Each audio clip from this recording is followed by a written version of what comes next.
For better picture quality, adjust tracking control on your VCR.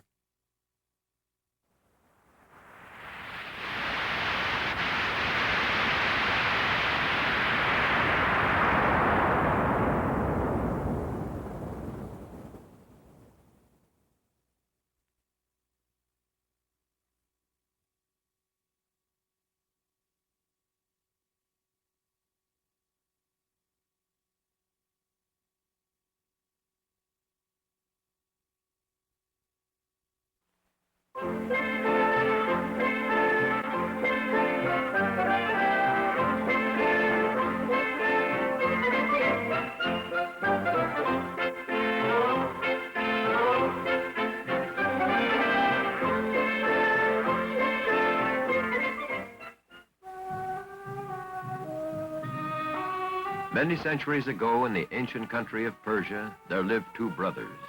Qasim Baba was wealthy and lived in a big house, while Ali Baba was poor and only had a small dwelling near the edge of town. Every day, Ali Baba went into the forest to work as a woodcutter. One day, while working in a new grove of trees, he heard the sound of horses' hooves. Knowing robbers had attacked people in these woods, he cautiously climbed a tree to watch. There, in a clearing by a huge rock, he saw a band of thieves. He counted 40 in all. The leader faced the rock and called out, "Open sesame!"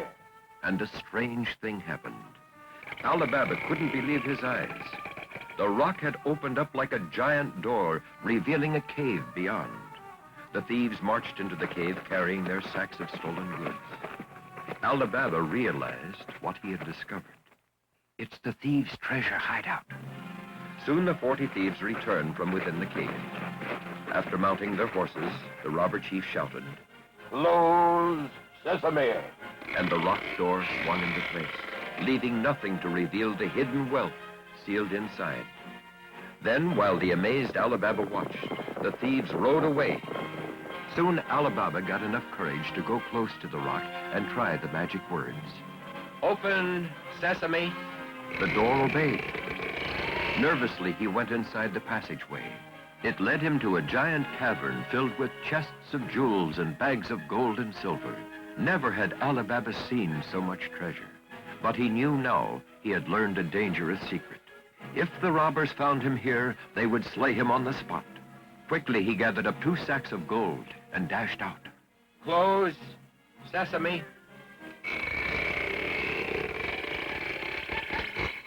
Ali Baba hurried for home.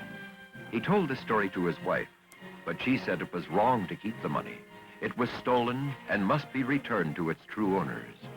But Ali Baba was afraid that if the news got out, the robbers would know that he had found their secret hiding place. So he went to his rich brother Qasim for advice. He told him the complete story, even the secret words. "Open sesame, eh? My dear brother, tell no one about this. You were wise to come to me. I will decide what to do." But the greedy Qasim decided to rob the cave himself that very night. The sight of the treasure was more than he'd expected. He began gathering and counting stacks of money. His greed caused him to forget the danger he was in. "I shall be richer than a Maharaja!" The bandits had returned. Qasim Baba cringed in terror as they crowded around him. The angry thieves beat Qasim with swords and clubs, then left him to die, tied to a post as a warning to others who might want to steal the treasure. The next day, not finding his brother at home, Ali Baba decided to go to the cave once more. Inside, he found his brother half dead. "Qasim, what have they done to you, my brother?" But the brother could not speak. I must get him to a doctor at once." Later, the robbers returned to their cave and found their victim gone. "Someone else knows our secret. Go to every doctor in town and find out who has treated a wounded man." So the 40 thieves went to track down their captive. Early that evening, an oil merchant stopped at Ali Baba's house and knocked on the door. "Please, sir, may I stay the night and leave my oil jars in your courtyard so my donkeys can rest?" "Oh, please be my guest. You are welcome." 40 oil jars lined the walk to Ali Baba's house. But only one jar contained oil. The others held a thief, for the merchant was the robber chief in disguise. "Remember, only when I give the signal will you come out. Then we will destroy Alibaba and his whole household. Later that evening, while Alibaba's wife was serving the meal, she noticed a hidden dagger in the sleeve of the merchant. This must be a thief, she thought. Our lives are in danger. She ran out to get help when a voice called out softly, "Is it time?" Not yet. She peeked into each jar and found someone hiding. When she saw the last jar with oil, she had an idea. With the help of two neighbors, the oil was brought into the kitchen to boil. Then, as the neighbors carried the oil, Alibaba's wife dropped ladles full of the hot liquid into each jar. Out popped the thieves in pain and terror. Confusion turned to panic, and the thieves were routed. Off into the night they sped, never to return. What is that?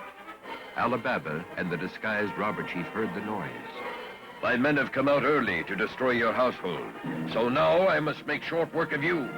But Alibaba's wife and the neighbors captured the robber chief in one of his own jars. With the danger from the thieves past, Alibaba turned over the secret treasure to the authorities. His reward from the grateful citizens was so large that Alibaba and his family were comfortable for the rest of their lives. When all the treasure was gone, the mysterious cave door closed, never to open again.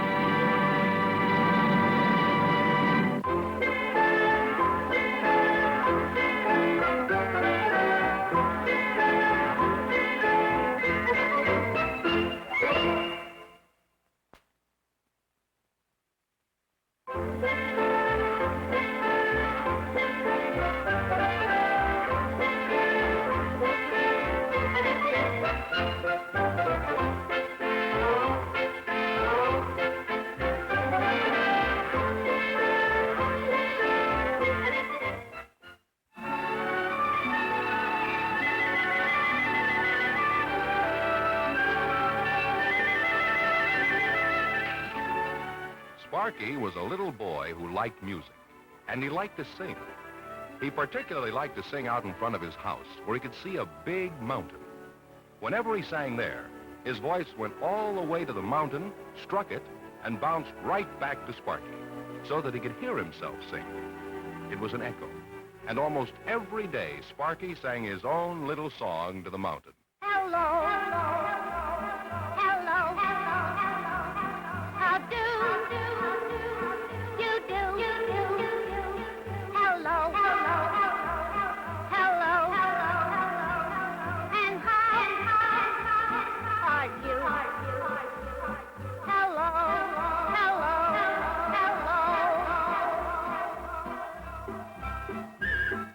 One day, as usual, Sparky stood in front of his house where he could see the mountain in the distance, and he began to sing his song. hello. Well, that's funny.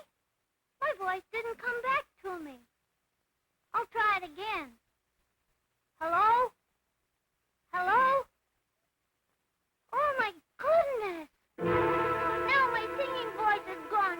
My song, it never came back. I can't sing anymore. Hello? Hello? I can't sing. My song went to the mountain and never came back. What will I do? What will I do? Wait, I know. The animals in the forest are all my friends. They'll help me. I'll go off into the woods and ask them. I must find my singing voice, or I'll never be able to sing again.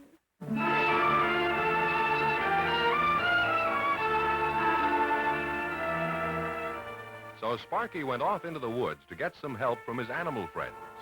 The first animal he came to was a bear. Mr. Bear, have you seen my singing voice anyplace? Sing your voice? Well, that's silly. How can you see a voice? A voice is a thing that must be heard, because you can't see the spoken word. To see a voice would be absurd. Absurd means silly, you know.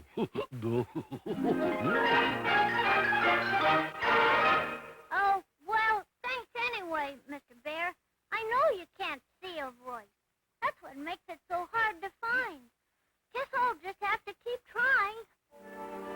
And poor Sparky went walking on through the woods, wondering if he would ever be able to sing again. As Sparky walked on through the woods, the next animal he met was a big, fat bullfrog sitting by a pond. The frog was singing. I'm Fatso the Jolly Frog, harumph. I jumped from log to log, harumph. Of singing I am very fond. My voice is deeper than this pond. Hello, Sparky. What can I do for you? Oh, Fatso, you sing so well. And you know, I like to sing too, but I can't anymore. I sang my song and the echo never came back, and now my song is gone. Do you know where I could find it? That's a tough one, Sparky. I'm afraid I can't help you. Why don't you ask the fish there in the pond? Maybe he will know. Mr. Fish, do you know? Now let me think. Let me see. That's too hard a question for me, Sparky. Well, he was no help, but I have an idea. I'll ask the wise old owl. Mr. Owl, where can I find my voice? Who knows? Who knows? Who knows? The old man of the mountain knows, that's who. Of course, the old man of the mountain. Why didn't I think of that before? That's where my voice was lost, so he's sure to know. Old man of the mountain, where's my song? I want to sing again. Why, Sparky, it got caught in that cave over there. Wait, I'll move this rock and let it out.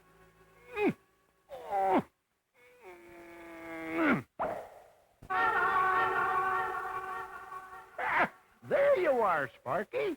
Oh, thank you, old man of the mountain. Now I can sing again.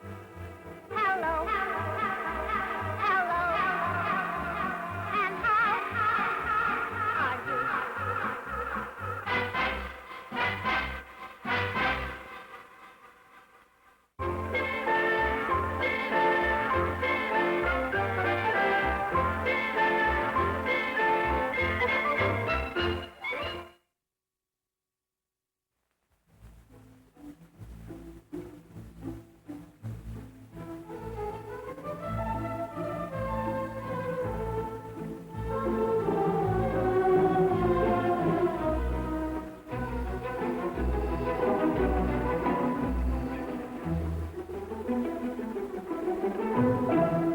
Peer Gynt was a handsome young boy who came from a far-off country called Norway. Peer had decided that when he grew up, he would marry a beautiful girl named Solvig.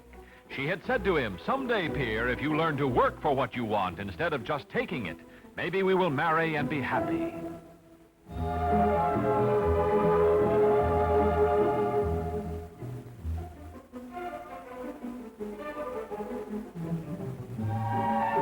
So Peer had gone to work as a cabin boy on a great ship.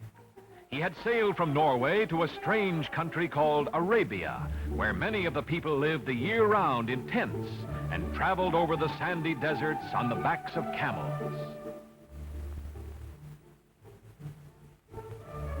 Deep in the desert country of Arabia lived many bands of fierce robbers.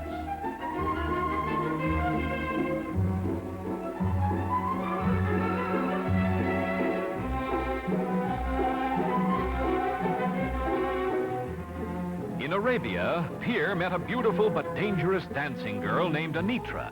She said to Peer, "Why should a handsome and clever young man like you work? I have easier ways to get everything you want.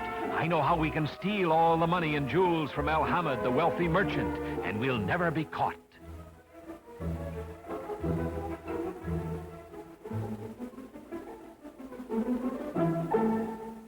Peer listened to Anitra's plan. It sounded so easy.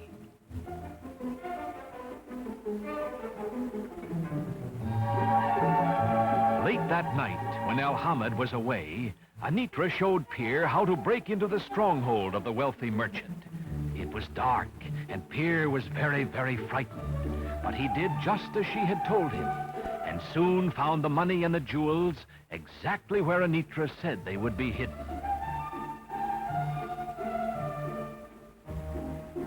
Peer heard someone coming. Quickly, he slipped out of a window and dropped softly to the street below.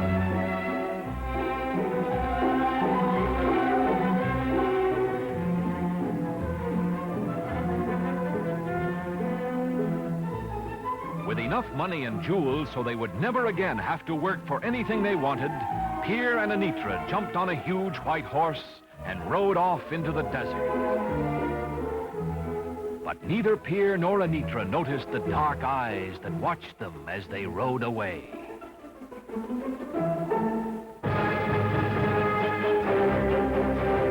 Peer and Anitra rode the great white horse far into the desert.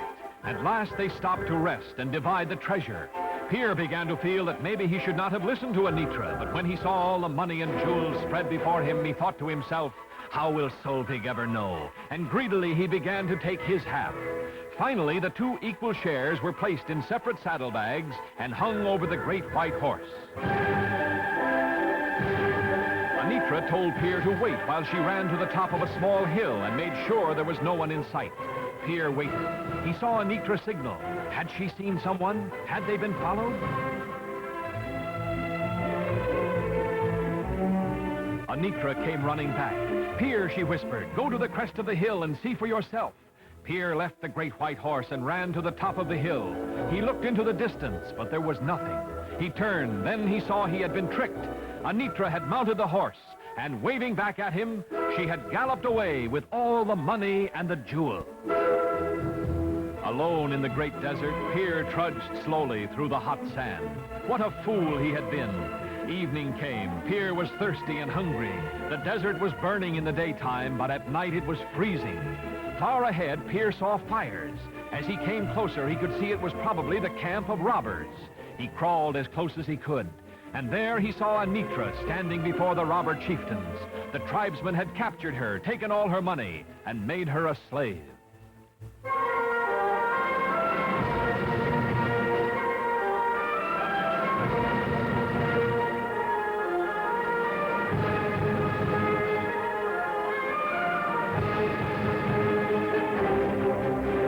Dared not let the robbers find him. He sneaked back into the lonely desert. Through the long, cold night, he trudged over the deep sand. How right you were, Solvig, he said to himself. How right you were. If I ever get out of the desert, I'll never, ever take what is not mine.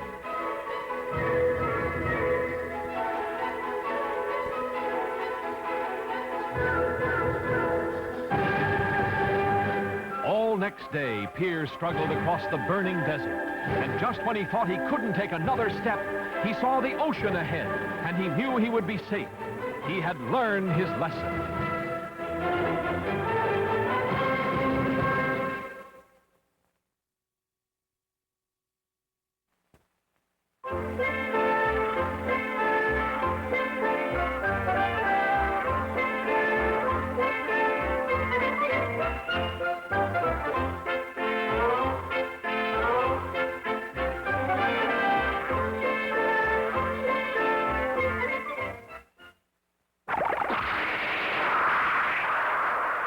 This is probably the strangest story you've ever heard. It's about two little men who live out in space. That's us, Nudnicron. Now, that's Omicron. He's from the planet Venus. And his name is Nudnicron. He's from Jupiter. And no one can understand the way they talk over there. And the Sputnik. We call them satellites. Yes, well, a Sputnik is a satellite. Now, the Sputnik is from still another planet, one we call Earth.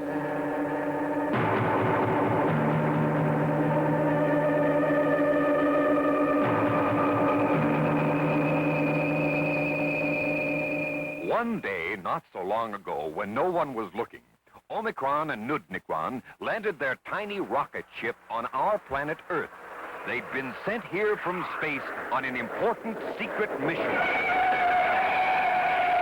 The first thing we have to do is find out where the Sputnik is. You see, Nudnicron, we know on Venus that these Earthlings are going to shoot this thing into the sky almost to space. If they do that, it will stay there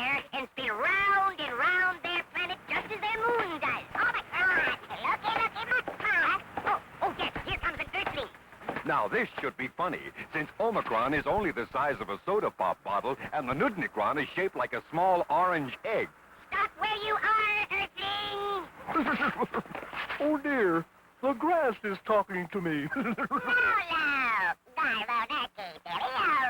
Why, no. It's not the grass at all. It's a little orange egg. Earthling, where is the Sputnik? Sputnik, Schmutnik. Oh, I better get myself some new glasses. Oh. Come back here! You stepped on Nudnikron!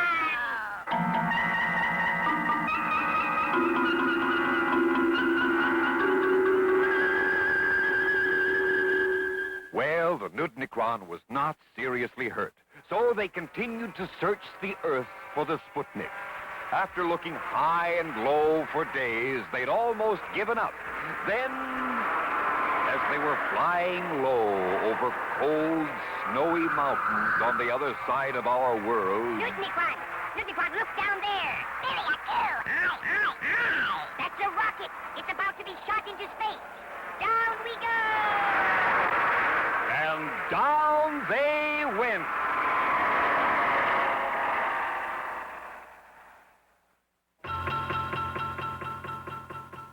Omicron and the Nudnikron tiptoed into the laboratory where the scientists were getting ready the last piece to go into the rocket. Come on, let's hide inside this round metal ball here. We can watch them work through this little window and they won't see us. Oh, now, Igor. The Sputnik is ready. Oh, good, boss. Close the door, and we will put it into the rocket. Oh. All righty, boss.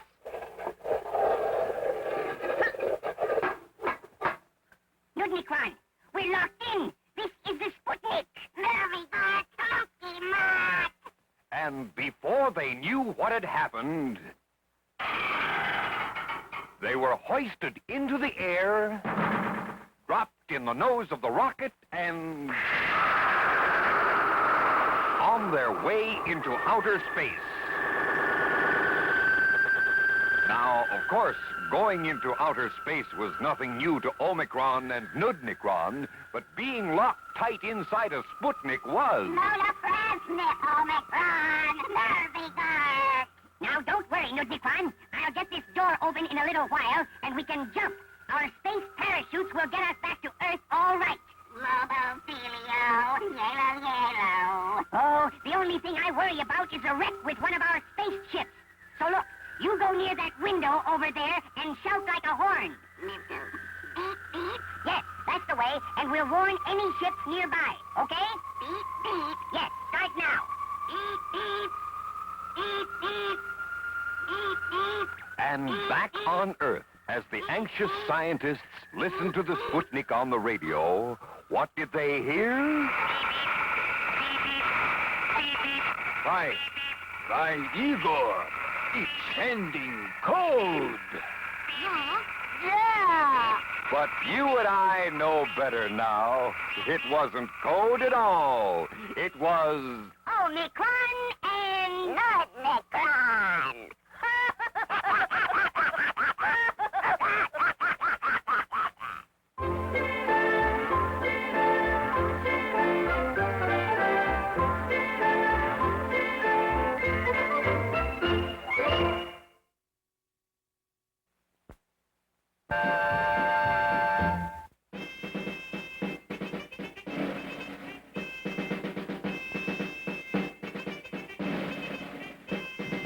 Who's the bravest of the brave? Who's the strongest of the strong? Who's the friend of serf and slave? Who will fight to right a wrong? Who is sworn to serve his king? Who can make a broadsword sing? Lancelot, Sir Lancelot, King Arthur's bravest knight. A dragon came to Camelot, fell upon the town, devoured all the cattle, burned the houses down. The call went out for Lancelot, who mounted his great steed. A pointed lance, a singing sword, and Camelot was freed. Who's the bravest of the brave? Who's the strongest of the strong? Who's the friend of serf and slave? Who will fight to right a wrong? Who is sworn to serve his king? Who can make a broadsword sing? Lancelot, Sir Lancelot, King Arthur's bravest knight. The robbers watched the highway, robbing all who passed. King Arthur then decided they had robbed their last. He called upon Sir Lancelot, who donned his silver mail. He trapped the robbers one by one and brought them all to jail. Who's the bravest of the brave? Who's the strongest of the strong? Who's the friend of serf and slave? Who will fight to right a wrong? Who is sworn to serve his king? Who can make a broadsword sing? Lancelot, Sir Lancelot, King Arthur's bravest knight. Fair Guinevere was captured by a knight dressed all in black. The round table was called to meet and plan a bold attack. Sir Lancelot stepped forward, announced to one and all, I'll save the fair maid Guinevere, this is my duty's call. He mounted up his charger and rode across the plains, a song upon his lips, hero's blood ran through his veins. One morning as the sun came up, he found the Black Knight's lair, and Lancelot, brave Lancelot, rescued his lady fair. Who's the bravest of the brave? Who's the strongest of the strong? Who's the friend of serf and slave? Who will fight to right a wrong? Who is sworn to serve his king? Who can make a broadsword sing? Lancelot, Sir Lancelot, King Arthur's bravest knight.